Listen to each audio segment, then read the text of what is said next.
શ્રીમદ ભગવદ્ ગીતા અધ્યાય 6 આત્મસંયમ યોગ શ્લોક 43નું પઠન કરીએ, પછી તેનો અર્થ સમજીએ. તત્ર તમ બુદ્ધિ સંયોગમ લભતે પૌર્વદેહિકમ યત તે ચ તતો ભૂયઃ સંસિદ્ધો કુરુ નંદન. અર્થાત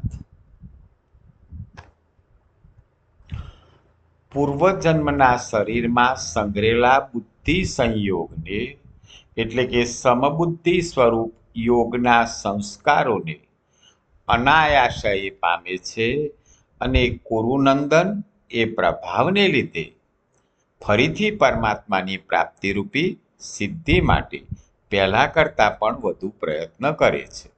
તો અહીં કૃષ્ણ ભગવાન એવું કહે છે કે જે માણસ યોગમાંથી વિચલિત થયા છે પણ પૂર્વજન્મમાં યોગ કરેલા છે, તો એ કાં તો ધનવાનના ત્યાં જન્મે છે કાં તો યોગીના ત્યાં જન્મે છે. પણ જ્યારે ફરી જન્મે છે ત્યારે પૂર્વજન્મના સંગ્રહેલા બુદ્ધિ સંયોગ એટલે આજ્ઞા જન્મમાં જે એને સમબુદ્ધિ પ્રાપ્ત કરી છે, સંસ્કારો પ્રાપ્ત કર્યા છે, એ અનાયાસય એ સંસ્કારોના પ્રભાવને લીધે એ વધારે સારી રીતે સિદ્ધિ પ્રાપ્ત કરી અને પરમાત્માની પ્રાપ્તિ કરવા પ્રયત્ન કરે છે. એમ કૃષ્ણ ભગવાન કુરુનંદન એટલે કે અર્જુનને કહે છે. જય શ્રી કૃષ્ણ.